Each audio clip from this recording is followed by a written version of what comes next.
Quand on vous dit que la LFI commence à assumer de plus en plus son changement de démographie au sein même de son parti, et donc, mécaniquement, son changement de combat, eh bien, on est totalement dedans, là, dans ce sujet aujourd'hui, puisqu'on a Sabrina Waz, c'est une journaliste très active hein, dans la gauche pseudo-révolutionnaire, et surtout, en fait, de l'immigration post-coloniale, comme elle l'appelle, très engagée autour de paroles d'honneur, etc., qui nous a sorti, tout simplement, que maintenant, à l'heure actuelle, en 2026, les musulmans, du coup en France, vivent, selon elle, sous un régime d'apartheid et de ségrégation.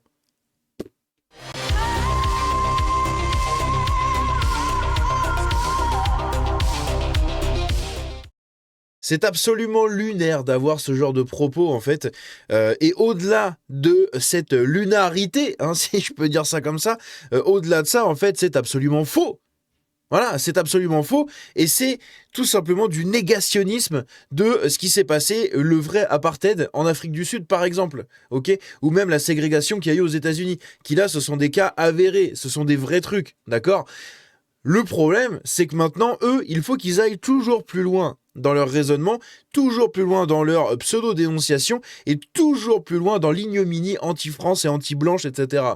Donc maintenant, selon elle, voilà, c'est quand même une journaliste assez influente de la gauche immigrationniste et des descendants d'immigrés, voire même des immigrés tout court, c'est quelqu'un de très influent, eh bien, elle déclare voilà, que les musulmans en France sont sous un régime, enfin subissent un régime d'apartheid et de ségrégation, ce qui est encore une fois absolument faux, d'accord. La définition d'apartheid et de ségrégation, c'est tout simplement le fait de vivre dans un régime qui t'exclut des autres en fonction de ta couleur de peau, de ton origine, de ta religion ou peu importe, qui t'exclut de la société majoritaire, hein. Donc par exemple, elle se sentirait exclue des blancs. Donc c'est-à-dire que dans les trains, par exemple, il y aurait des wagons réservés aux musulmans. Ok, des taxis réservés aux musulmans, des salles réservées aux musulmans dans des endroits, dans des restos, je ne sais pas, des trucs comme ça. Les blancs devraient s'asseoir sur les bancs et les arabes devraient nous laisser la place. En fait, c'est comme ça dans sa tête. Sauf que c'est absolument faux, bordel. C'est absolument faux, ça n'arrive pas du tout, c'est même le contraire. Ok, c'est eux qui veulent nous faire dégager de plein de trucs. Ils veulent remplacer nos postes, etc. Parce que même au sein de la France insoumise, au sein de la gauche, hein, on le rappelle plusieurs fois, j'en ai déjà fait des vidéos. Là, en ce moment, c'est vraiment le combat. C'est tout simplement la prise de pouvoir de tous ces gens sur les derniers gauchistes blancs, en fait. Ils se font littéralement créoliser, remplacer à leur poste, et c'est absolument catastrophique. Donc après, la gauche s'autodétruit, on s'en bat les couilles. Mais ce genre de propos qu'elle tient là, ça, c'est catastrophique. Bref, on va écouter ça, vous allez voir, c'est absolument lunaire. Et encore une fois, c'est faux, hein. Quand on dit le mot apartheid, on pense tout de suite à l'Afrique du Sud d'avant 92 et à la Palestine occupée d'aujourd'hui. Mais en France, y a-t-il aussi un apartheid qui se met en place contre les musulmans? Les lois islamophobes françaises font écho aux lois d'apartheid. Il y a une séparation croissante dans de nombreux domaines, l'éducation, la circulation, le sport, La circulation. La circulation, pour elle, il y a une séparation entre les blancs, en gros, et les musulmans. La putain de circulation. Sérieusement. Le sport et tout. Mais à quelle heure, en fait? À quelle heure? L'équipe de France, bordel, t'en as je sais pas combien. Enfin, c'est un moment, faut arrêter un peu les conneries, hein. C'est incroyable. le travail et l'organisation politique. Le travail, hein, c'est pareil, apparemment, il y a une séparation au travail avec les musulmans. Dans le domaine scolaire, depuis 2004, la loi contre le voile à l'école exclut des élèves musulmanes de l'école et restreint l'expression religieuse de tous les élèves. C'est la putain de loi de laïcité, espèce de débile, sans déconner, c'est incroyable. Il y a la loi de la laïcité, ok, c'est pas de signes religieux à l'école. Donc oui, ton voile il dégage en fait.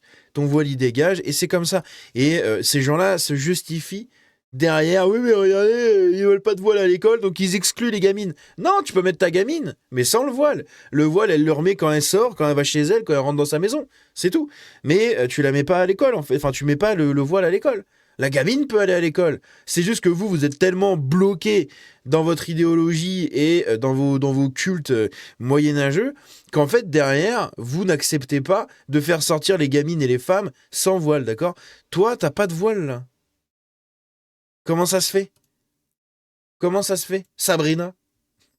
Ce n'est pas un hasard si la séparation des musulmans commence par l'école. Dans le cas d'apartheid complet, comme en Afrique du Sud et en Israël, l'apartheid commence aussi par aspect central. Donc évidemment, mince, j'ai avancé. Évidemment, hein, l'apartheid va nous sortir l'Afrique du Sud et l'Israël. Voilà, parce que c'est pour les gauchistes. En Israël, ce qui se passe avec les Arabes israéliens, c'est de l'apartheid. Alors que pas du tout. Hein, pas du tout. Ils ont les mêmes droits. Ils n'ont pas, par contre, les mêmes devoirs. D'accord. Il me semble que les Arabes israéliens n'ont pas l'obligation, par exemple, du service militaire. Voilà. Mais sinon, ils ont les mêmes droits, en fait. Hein. Ils ont exactement les mêmes droits. Et au-delà de ça, la définition de l'apartheid, puisqu'on peut y revenir, c'est très intéressant. Hein. Cette définition de l'apartheid, c'est ça. C'est un système institutionnalisé de ségrégation et de discrimination fondé sur l'origine raciale ou ethnique, dans lequel un groupe domine les autres par la loi, les institutions et la contrainte. Ok, est-ce qu'ils sont vachement dominés par la contrainte? Je crois pas, non. Ni par la loi, ni les institutions. Au contraire, hein, quand t'es blanc, t'es jugé plus sévèrement que les autres. Voilà. Et ça, c'est une réalité. Il suffit de voir juste les comptes rendus de justice, en fait. Pour un cas égaux, il y a toujours des putains de différences. Parce qu'il faut pas stigmatiser, machin, et blablabla. Séparation légale des populations, les logements, écoles, transports, droits civiques. Hein. C'est pas juste le voile. Et donc, comme vous pouvez pas vivre avec vos gamines sans voile, donc vous les enlevez de l'école et vous avez l'impression qu'on vous exclut. Non, c'est littéralement que s'il y avait vraiment un vrai système d'apartheid, c'est juste que même toi, t'aurais même pas le droit en fait d'ouvrir ta bouche sur Internet. Ok, tu serais censuré. Tu te tairais en fait. Tu te tairais, t'aurais eu aucun droit d'accès à tous les médias sur lesquels t'es. Tu n'aurais pas le droit de te trimballer dans la rue, tu n'aurais pas le droit de prendre le métro, ou si tu prends le métro, tu restes debout et tu laisses un blanc s'asseoir. C'est comme ça que ça marche en fait dans un truc d'apartheid, d'accord? C'est pour ça que Rosa Parks, pendant la ségrégation aux États-Unis, dans les années 30, je crois que c'est... Non, c'est 50 60, putain, je sais même plus. Rosa Parks, bon bref, on s'en branle. À quelques décennies, hein, c'est globalement 30-60. Hein, voilà. Dans cette trentaine d'années-là, pendant du coup cette ségrégation aux États-Unis, Rosa Parks a refusé de s'asseoir, de laisser sa place, pardon, à un blanc qui voulait s'asseoir, ok? C'est ce qui a amené après les mouvements des droits civiques, etc. C'est un des déclencheurs, et avec toutes les autres personnes qui se sont greffées à ce mouvement-là après au fur et à mesure. Mais ça a démarré comme ça. Est-ce que toi, dans le métro, un blanc t'oblige à lui laisser la place? Non, ok? Parce qu'on s'en branle, en fait. Il n'y a pas de système de putain d'apartheid en France, ok? Et ça, c'est sur plein de trucs, parce que ça, c'est sur les transports, mais c'est pareil pour l'école, les droits civiques, etc. T'as autant de droits que nous. T'as le droit de vote, t'as le droit de te présenter, t'as le droit d'être putain de journaliste, t'as le droit je sais pas, en fait, de prétendre à tout ce que les autres prétendent. Il n'y a pas de système d'apartheid. Et ça, mais c'est un truc de ouf de dire ça. Bordel. Tu rabaisses, en fait, l'apartheid qui a vraiment existé en Afrique du Sud et la ségrégation qu'il y a vraiment eu aux États-Unis, etc. En fait, tu négliges totalement ce truc-là, tu réduis ces choses-là pour ton propre petit plaisir d'immigré post-colonial qui estime mériter plus que les autres, en fait. Toi, t'aimerais, dans ton pays de rêve, t'aimerais faire ça aux Blancs. Sauf que ça marche pas comme ça, en fait. Tout le monde est égaux, hein, c'est dans la devise.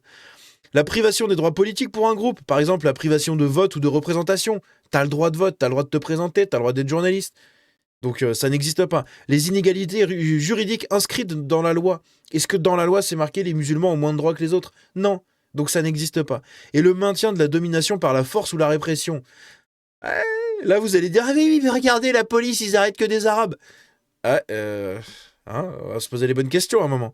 Le terme vient historiquement de l'Afrique du Sud, mais aujourd'hui est utilisé en droit international pour désigner tout régime, blablabla, blablabla. On s'en bat les steaks. En gros, voilà, ça n'existe absolument pas en France, ok? L'éducation, la circulation. Désolé pour ce monologue, mais c'est hyper important de le préciser quand même, parce que je sais pas si vous vous rendez compte quand même du stade qu'on est en train de passer là. Le sport, le travail et l'organisation politique. Dans le domaine scolaire, depuis 2004, la loi contre le voile à l'école exclut des élèves musulmanes de l'école. Ça, on l'a vu, hein, c'est moi tout à l'heure, j'ai bugué, j'ai cliqué à côté. Le cas d'apartheid complet, comme en Afrique du Sud et en Israël, l'apartheid commence aussi à l'école. En France, les lois islamophobes entravent la circulation des musulmans et particulièrement des musulmanes. Les contrôles aux faciès et les discriminations ciblent non seulement les présumés musulmans, mais aussi tous les non-blancs. On pourrait évoquer la... Voilà, tous les non-blancs, c'est bizarre, les Asiatiques, ils sont pas très représentés dans les arrestations. Il se passe quoi avec les Asiatiques? Hein, peut-être qu'eux sont un peu plus intégrés, peut-être qu'ils ont plus envie de s'élever, hein, socialement, voilà, et qu'ils n'ont pas envie de rester sur une victimisation ou je ne sais quoi. Vous œuvrez H24 sur la victimisation, en fait. C'est ça qui est dingue. Et vous êtes surreprésenté, d'accord. C'est dans les stats du gouvernement, parce qu'en France, il n'y a pas de stats ethniques, mais on a quand même les stats au niveau de la prison, etc. Regardez qui est surreprésenté dans les crimes et délits. Dans le peuple dans la population carcérale. Qui est surreprésenté, en fait. Donc faut pas s'étonner derrière quand vous avez des contrôles aux faciès. C'est juste une question de surreprésentation. Donc faites ce que vous pouvez pour éduquer vos putains de communautés, mais arrêtez de chialer sur le régime d'apartheid ou je sais pas quoi maintenant, mais c'est quand même incroyable. Ségrégation raciale qui touche tous les domaines de la vie, le logement, le travail, les loisirs, les restaurants, mais aussi le simple fait de se déplacer. On peut difficilement ne pas faire le lien avec la ségrégation en Palestine et en Afrique du Sud. Il devient C'est quoi le putain de rapport, hein? difficile de distinguer l'islamophobie du simple racisme anti-arabe. Il y a un autre aspect central de l'apartheid, ce sont les restrictions politiques. Le pouvoir suprémaciste doit à tout prix empêcher la population exclue de se rassembler et de s'organiser politiquement. Mais cette exclusion politique des musulmans ne pourrait pas se faire sans une exclusion médiatique. Alain Finkielkraut, Caroline Fourest, Sophia Aram, Mila, Laurent Bouvet, tous sont promus sur les plateaux pour attiser l'islamophobie. En France, l'islamophobie devient systématique. Et on en fait quoi des bouffons de première comme vous, là, hein? Des clowns, là. Des clowns, des saltimbanques de première comme vous, qui faites exactement la même chose contre le pays qui vous a accueilli, ok? Si tu t'appelles Sabrina, que t'es dévoilée, que t'es maquillée, que t'as des putains de bijoux, du putain de vernis à ongles, que t'es sapé en Adidas et que t'as le droit d'ouvrir ta bouche sur les réseaux sociaux et dans les médias, c'est peut-être parce qu'à un moment, les Français t'ont laissé le droit de le faire, ok? Et parce que la France t'a permis de le faire. Dans ton pays d'origine, où j'en sais foutrement rien, dans le pays de ceux que tu protèges, ou peu importe, t'aurais pas les droits de faire ça. Tu serais sous une burqa complète, en train de faire la cuisine et de t'occuper de tes 9 gamins. C'est comme ça que ça se passe. En France, t'as la putain de liberté, et ça vous suffit pas, en fait. Vous en voulez toujours plus. Ça vous suffit pas. Vous avez la liberté, vous avez l'argent, vous avez les aides, les prestations sociales, vous avez tout, et ça vous suffit pas, bordel. C'est incroyable. D'être aussi ingrat, d'être aussi haineux. C'est dingue, franchement, c'est dingue. Et il faut mettre un mot sur ce système qui se met en place. Ce mot, c'est la ségrégation et l'apartheid. Bien sûr, la ségrégation, mes couilles, oui. Bref, évidemment, hein, cette petite Sabrina Oise, c'est elle qui s'était illustrée à l'époque en assumant pleinement haut et fort que oui, la France Insoumise, c'est le parti des Arabes. Voilà, c'est ce qu'elle avait déclaré, tout simplement. Ah, je suis désolé, je vous avais mal mis l'extrait, au fait, désolé. Et les chiffres l'attestent, c'est le parti des Arabes, du coup. Regardez ça. Ça revient au même. Et l'autre fois, il y a un électeur du RN qui m'a dit ça, qui m'a dit l'AFI c'est devenu le parti des Arabes, et certainement qui s'attendait à ce que je lui donne une réponse de gauchiste et que je lui dise bah non, c'est pas vrai. L'AFI, c'est le... Regardez cette haine et cette putain, mais c'est incroyable. C'est incroyable. Vous êtes vraiment des putains de haineux et des saletés d'ingrats. Vous êtes vraiment des ingrats, c'est incroyable. La France vous a tout donné. Et regardez comment vous parlez de la France. Comment vous parlez des Français. Comment vous avez la haine en permanence. C'est dingue. Le parti de la justice sociale. Voilà. Et non, je lui ai pas dit ça, je lui ai dit oui, tu as raison. Tu as raison. L'AFI, dans l'état actuel des choses, et tu as bien fait de rappeler que ça pouvait changer, c'est le parti des Arabes. Comment ça pourrait être autrement alors que c'est le seul parti... C'est le seul parti qui parle bien des Arabes, c'est le seul parti qui s'adresse bien aux Arabes, et c'est le seul parti qui reconnaît que la lutte antiraciste et que la lutte contre l'islamophobie, ce n'est pas un repli communautaire, mais c'est une lutte pour la dignité. Ah, comment ça ne pourrait pas être le parti des Arabes? C'est le seul. Et ça, les chiffres l'attestent. Les chiffres attestent qu'effectivement, c'est le parti des Arabes. Donc voilà, donc Gérard, je lui ai dit ça, et... Bref, j'ai rien à rajouter en fait, j'ai vraiment rien à rajouter, mais c'est incroyable. C'est incroyable en fait à quel point ces gens sont des haineux sur pattes, sont des ingrats, mais de ce qu'il y a de plus dégoûtant en fait et répugnant. C'est ouf. C'est ouf d'être aussi ingrat pour un pays qui t'a permis d'avoir une liberté que t'aurais jamais eu dans le pays de tes ancêtres ou je ne sais quoi en fait. Franchement, c'est honteux. C'est honteux, il y a pas d'autre mot. C'est incroyable. Bref, voilà qui est cette fameuse Sabrina Waz, hein, ok, et qui vit dans son petit système mental d'apartheid. C'est de la victimisation pour pousser toujours plus leurs pions en fait, parce que ils ne savent pas conquérir la société par le mérite, par le travail, par la force de caractère, par tout ça. Non, eux, hein, tous ces gens-là conquérissent la société, enfin conquérissent, non, conquièrent.